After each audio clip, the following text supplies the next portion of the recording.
Fala galerinha, nós vimos um pouco da aula passada sobre a distribuição de Maxwell-Boltzmann, distribuição de Bose-Einstein. Hoje nós vamos comparar um pouco as propriedades do gás de Boltzmann e do gás de Boson, né? Então nós temos aqui Boltzmann, nós temos aqui Bose, não, Bose, Boltzmann, Bose, entendeu? Vamos com ver, não? Não ficou.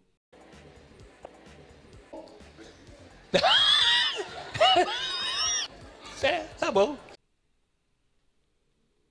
Eu achava que tinha ficado legal. Enfim. Nós vamos considerar então para isso um sistema de partículas de massa m não interagentes em uma caixa cúbica de lado A, tá?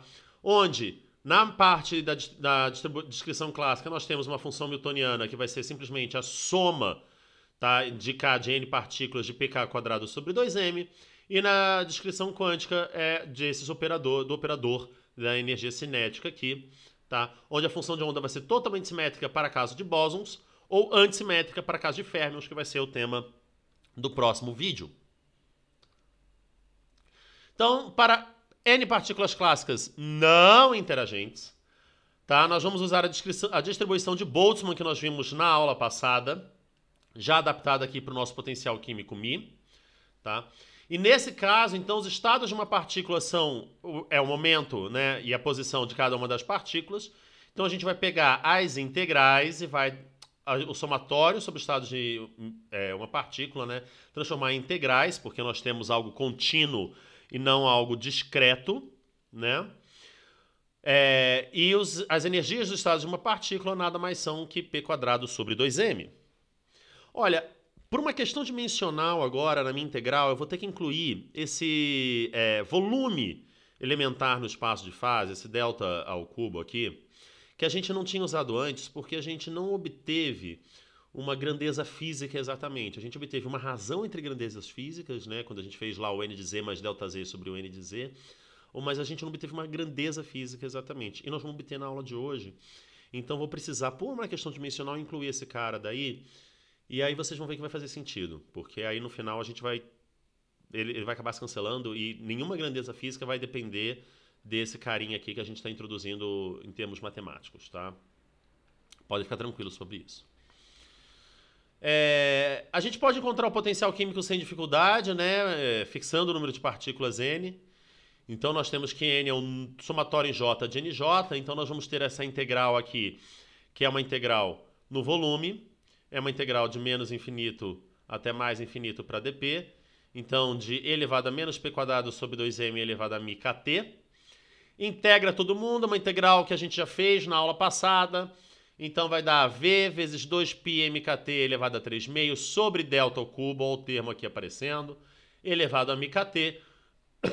Perdão, o que me permite escrever elevado a mi kt como sendo igual a n sobre v delta ao cubo sobre 2π mkt elevado a 3 meios. E aí agora que eu tenho o meu potencial químico, eu consigo calcular a energia total do meu sistema a determinada temperatura. Então vou pegar aqui a energia média, como sendo a energia do estado de uma partícula vezes o número médio de partículas que eu tenho naquele estado. Então isso daqui vai ser de novo essa integral em dr em v e de menos infinito até mais infinito. Só que eu não tenho mais aqui, além do que eu tinha antes, eu vou ter agora a minha energia do estado de uma partícula εi, que é p quadrado sobre 2m. Né? Então eu vou ter a soma de três integrais desse tipo aqui, porque eu vou ter dpx, dpy, dpz, aí eu vou ter px quadrado sobre 2m, eu vou ter aqui também o py quadrado, pz quadrado, então vou ter a soma dessas três integrais, tá? E cada uma dessas integrais vai dar um 2π mkt elevado a 3 meios kt sobre 2. Então, se você pega todo mundo agora e joga e resolve, façam essa conta, né? Tá? E resolve aquilo, você vai ter esse 3, porque você tem soma dessas três integrais. Kt sobre 2, delta ao cubo. 2π elevado a mkt elevado a 3 meios. Vezes v, que vem lá do volume da parte da integral radial, e o meu potencial químico elevado a mi sobre kt. Substitui isso daqui que a gente encontrou ao fixar o número de partículas, que foi esse cara daqui. Agora a gente sai cortando a galera, ó. Ui, ui, ui, ui. Pá! Pronto. A energia média, 3 meios de N kT. Sei que vocês já viram isso antes, né? A energia média de cada partícula é 3 kT sobre 2. Tá? Essa energia cresce com o aumento da temperatura do gás. Mas, por favor, entenda que ela é energia média. Em contato com o ambiente a temperatura T, o sistema de N partículas passa por diversos microestados. Tá? Mas a energia média das energias E-alfa, né, dos microestados alfa, vai ser 3N kT sobre 2. Vamos agora analisar um pouco do nosso gás de Bose. Então eu tenho N partículas quânticas não interagentes e os autoestados de os estados de uma partícula são os autoestados do operador menos H cortado sobre 2M nabla 2 em uma caixa cúbica de lado A. Ora, a gente já resolveu esse problema lá em física moderna para uma caixa unidimensional, né? Você viu esse física moderna. Então a gente resolve esse problema daqui, de uma partícula livre numa caixa. Então a gente encontra que as autofunções são raiz de 2 sobre A seno de npx sobre A. Então aqui não é L, perdão, já tentei roubar aqui, peguei a figura de outro lugar, mas não deu certo. Que é A, tá? Então você tem aqui os autoestados, N igual a 1, N igual a 2, N igual a 3, tá? Bom, então a solução aqui nesse caso em uma dimensão é essa, né, com as energias. Então nós temos raiz de 2 sobre A seno de npx sobre A. Se eu quero agora em 3 dimensões, eu vou multiplicar agora isso, só que para x, y e z, e eu vou ter N, L e M, e aí cada uma para x, y ou z, e a energia vai ser a soma aí, N2 mais L2 mais M2. Bom, vamos comparar, então, os estados de uma partícula e suas energias no tratamento clássico e no tratamento quântico para o mesmo problema. Quer dizer, um sistema de N partículas numa caixa. Então, na mecânica clássica, o estado de uma partícula é o RP. Na mecânica quântica, é a função de onda. A energia do estado de uma partícula é P² sobre 2m, qualquer valor. Na mecânica quântica, são valores discretos, epsilon de N e Lm.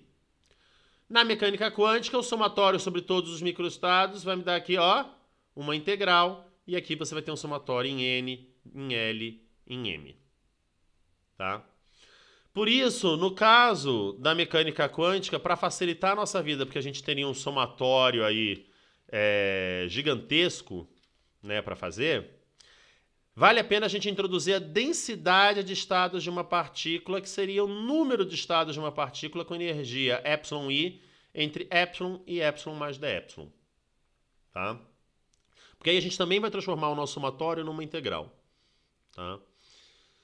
Isso pode ser calculado reconhecendo que cada estado de uma partícula corresponde a uma trinca de números inteiros, positivos e diferentes de zero, associado a cada N, L e M, a um ponto distante no octante positivo. Então a gente pega, como se a gente fosse pegar aqui e separasse isso em diversos quadradinhos, cada um com um ponto, e a gente pensa que esse R aqui, ele vai até de L2 mais N2 mais M2, caracteriza esse L2. Tá vendo? Cada um desses pontinhos aqui seria um N, um N, um N, L e um M. Tá vendo? O número aproximado de pontos a uma distância entre R e R mais dr é 1/8 do volume da casca esférica. Tá? Então a gente vai pensar aqui num elemento de volume e vai pegar um número entre R e R mais dr, que vai nos dar mais ou menos um número aproximado de estados de uma partícula. Então a gente vai pegar 1/8 do volume da casca esférica. O volume da casca esférica é 4πr2dr. 1/8 é πr2 sobre 2dr, certo? Só que isso aqui não está em função de epsilon, então eu não estou achando a densidade de estados entre epsilon e epsilon mais depsilon. Então vamos pensar o seguinte, ó, epsilon é h cortado ao quadrado, π ao quadrado sobre 2m ao quadrado, n2 mais L2 mais M2. Que eu posso pensar nisso daqui como a distância desse ponto à origem. Então, vou pensar nesse cara aqui como R2. Então, eu posso escrever esse R aqui como sendo um epsilon elevado a meio 2m ao quadrado sobre π ao quadrado h cortado ao quadrado raiz. Quer dizer, eu isolei esse r aqui, ó. E aqui eu tenho R2 e eu tenho dr. Então falta o meu dr ainda, né? Então meu dr, eu vou derivar esse cara daqui em relação a r. Ó, tá aqui. Mas eu posso pensar que r é esse epsilon elevado a meio vezes esse cara daqui. Então substituo aqui. Finalizo essa galera aqui toda. Então eu tenho o meu d epsilon. Eu posso escrever o meu d epsilon dr em função de epsilon. Ou seja, eu posso escrever dr igual a alguma coisa d epsilon aqui, que vai ser o inverso desse cara. Aqui, ó, tá vendo? E aí eu posso substituir, ó. Meu g de epsilon d epsilon é πr2 sobre 2 dr. Eu tenho meu dr e eu tenho meu r2, que é 2m ao quadrado sobre h cortado ao quadrado π quadrado vezes epsilon. Então agora eu tenho π sobre 2 r2 dr e agora eu tenho meu g de epsilon d epsilon bonitinho. Então eu introduzi aqui essa minha densidade de estados na mecânica quântica, que é o número de estados de uma partícula com energia entre epsilon e epsilon mais d epsilon, que cresce, ó, com cresce com raiz de epsilon, uma constante A, tá? Vezes raiz de epsilon. Ok. Ah, professor, por que você está fazendo isso? Porque agora eu posso pegar o meu somatório em N, L e M e fazer uma integral de zero a infinito. E isso vai facilitar a minha vida. Tá? Então, vamos determinar primeiro o potencial químico para um sistema de N-bósons. Né? Que nem a gente fez lá com gás de Boltzmann. Então, nós temos um somatório em I de NI, que é agora substituindo a nossa distribuição para um gás de Boltzmann, que é esse cara daqui. Que aí eu vou usar o meu conceito de densidade de estados e passar isso de um somatório para uma integral. Então, uma integral de zero a infinito de n de g de epsilon d epsilon. E aí eu tenho todas aquelas constantes ali, ó, que eu reduzi a isso. Peguei A ao cubo e transformei em volume, tá? E aí eu vou ter essa integral aqui para fazer. Só que essa integral a gente não consegue resolver ela analiticamente. Você poderia pensar, ferrou, né? Mas vamos usar que isso aqui é maior que 1. Lembra que a gente usou isso na aula passada já. Vamos usar que isso aqui é maior que 1 para a gente reescrever esse cara daqui desse jeito. De forma que isso daqui seja menor do que 1. E vamos supor que esse cara daqui é pequeno mesmo. Tá? Que aí a gente vai fazer uma expansão desse elevado a menos epsilon menos μ sobre kt, uma expansão em série para e elevado a menos epsilon μ sobre kt, sobre 1 mais vezes ele, vezes 2, etc. e tal. E aí sim eu vou conseguir pegar, usar esse cara daqui agora, jogar essa expansão na minha integral, e aí eu vou conseguir resolver o meu n desse jeito. Certo? Então eu vou ter que o meu n vai ser 2πmkt elevado a 3 meios vezes v sobre h ao cubo, elevado a μ sobre kt, e aí eu tenho aqui a minha expansão 1 mais elevado a μ sobre kt sobre 2 elevado a 3 meios, elevado a μ sobre kt sobre 3 elevado a 3 meios, e por aí vai. Tá? Onde a gente sabe, né, que isso aqui é menor do que 1. Que a gente viu isso na aula passada, né? Onde que a gente viu que para bósons, μ tem que ser menor do que epsilon. E como o menor epsilon possível é 0, então que é o limite de uma caixa muito grande, a gente põe que μ é negativo. Esse fator aqui, n sobre v sobre 2πmkt elevado a 3 meios sobre h ao cubo, ele é um fator muito relevante da gente trabalhar, tá? Ele é conhecido como fator de degenerescência. Eu acho que eu só defino isso mais para frente depois. Não tem nada a ver se o estado é degenerado ou não, tá? De energia que nem a gente viu antes.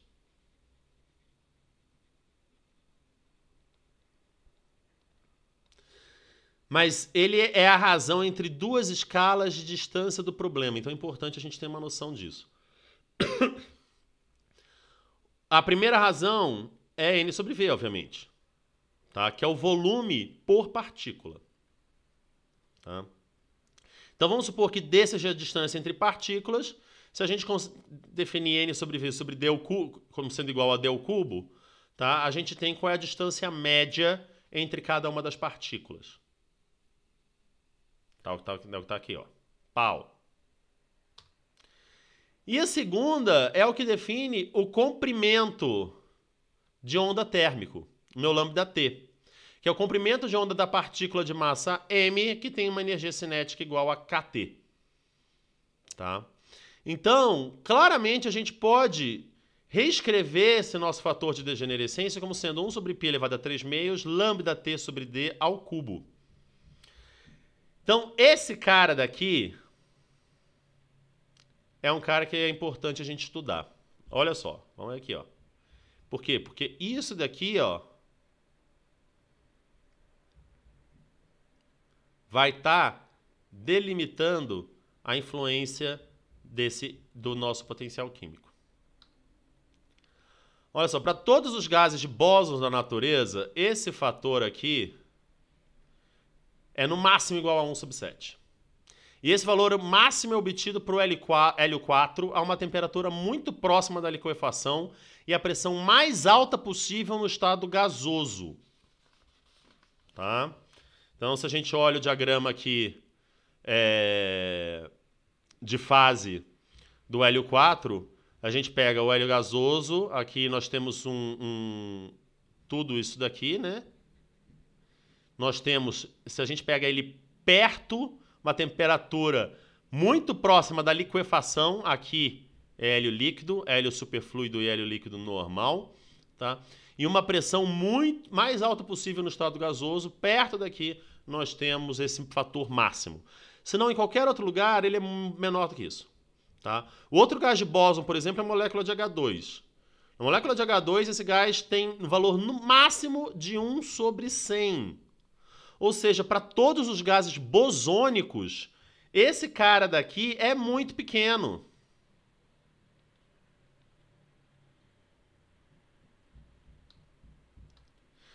Tá? Com essa observação, se a gente tenta isolar o elevado a μ sobre kT, nessa expressão aqui, ó, que a gente vai ter N sobre V, H ao cubo, sobre 2π m kT elevado a 3 meios.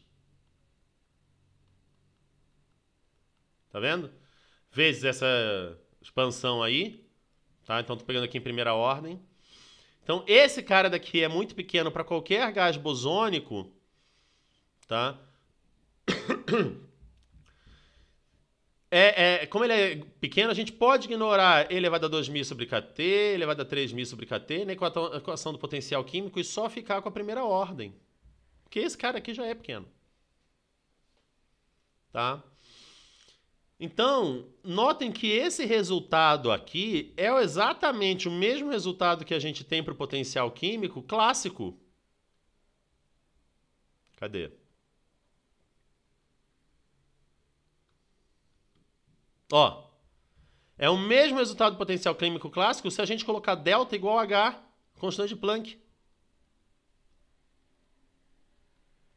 Cadê? Claro, há uma diferença importante aqui, né? Do ponto de vista físico, a gente não tem como justificar essa constante de Planck e o delta na parte clássica. Aquele parâmetro é introduzido por questões dimensionais, ele é não físico, nenhum resultado pode depender daquele delta. Tá? Já aqui a gente tem o H ao cubo, que ele é de fato físico. Mas se a gente pensar, a gente tem que, na verdade, nesse limite aqui, que lambda T sobre D muito menor do que 1, né, que é o que a gente chega com esse resultado, a estatística de Bose-Einstein produz os mesmos resultados da estatística de Boltzmann. Por quê? Porque essa distância D é muito maior que o comprimento de onda das partículas quânticas. Então não há uma sobreposição delas. Então a gente não está vendo o efeito da indistinguibilidade quântica se manifestar. Por isso a gente obtém praticamente os mesmos resultados que a gente obtém classicamente. Porque você não tem aí a indistinguibilidade quântica se manifestando nessas horas. Tá? Eu posso calcular também a energia de um gás de bósons, tá? Aqui. Então a energia média vai ser uma soma em I de εi vezes o valor médio de Ni, e aí vai ser uma integral de 0 a infinito de epsilon g de epsilon de epsilon sobre esse cara, tá? Que eu posso fazer a mesma expansão que foi feita para o cálculo do número de partículas, e aí eu obtenho essa expressão aqui bonitinha para a energia média, onde esse A é m ao cubo V sobre raiz de 2 π ao quadrado h cortado ao cubo. Então nós temos essa carinha aqui para a energia, tá? Onde eu usei essa integral. Façam essa conta aí, viu, gente? Tá? E que se a gente, né, com a expressão que a gente obteve para elevado a μkt em primeira ordem, lambda-t sobre d ao cubo, se a gente pegar só a primeira ordem aqui também, substituir em primeira ordem aqui e pegar também só em primeira ordem, tá? A gente vai ter que a energia média vai ser 3 meios de nkt, que é exatamente o resultado clássico. Ou seja, não serviu para nada. Mas se a gente for até a segunda ordem na expressão aqui, de elevado a μkt, a gente vai ter o caso clássico, que é isso daqui, para, né, elevado a μkt, menos, então estou pegando aqui em segunda ordem agora, tá? A expressão, que isso aqui é pequeno, aí ó, conhecido como fator de degenerescência, tá? E se eu pegar isso e levar para a expressão da energia média, agora eu tenho que a energia média vai ser 3 meios de nkt, 1 menos esse cara daqui. Note que a energia de um gás de bósons ela é um pouco menor que a energia do gás de Boltzmann. Né? Por que eu falo um pouco menor? Porque esse fator é pequeno, né?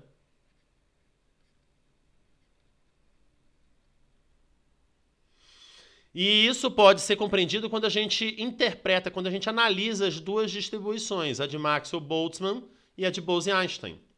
Há uma mesma temperatura e com elevado a μkt ajustado, em cada caso de acordo com as expressões, né, para o número de partículas total, a gente encontra que o G de epsilon que a gente obtém qualitativamente, tá, para Bose-Einstein ele é esse cara verde aqui, e para Maxwell-Boltzmann ele é esse cara cinza aqui.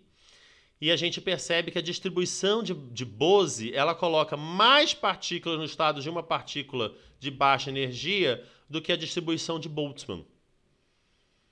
Por isso que a gente obtém que a energia média de partículas bosônicas é menor que 3 meios de nkt. Porque a gente analisa que a distribuição de Maxwell-Boltzmann de Bose-Einstein e a gente vê que a de Bose-Einstein põe mais partículas em energias mais baixas do que a de Maxwell-Boltzmann. Certo?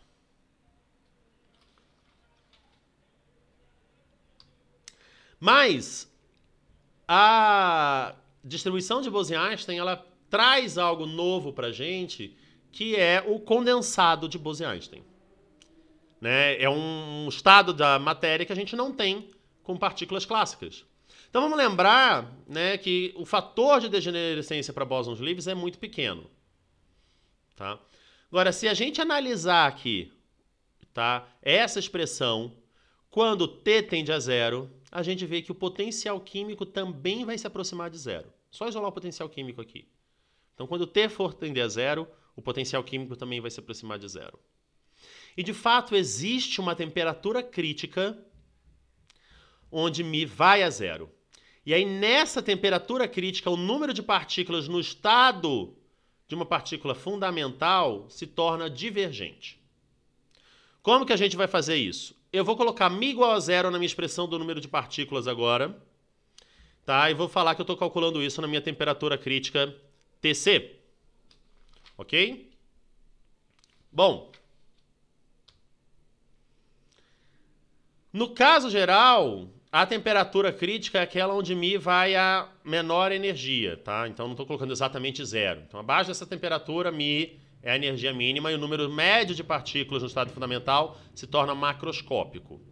Então, basicamente, graficamente, o que eu estou falando é o seguinte, ó. Eu tenho isso aqui numa temperatura maior que a temperatura crítica, tá? Alguns aqui na energia mínima. Tenho os outros bósons ocupando ali outros estados.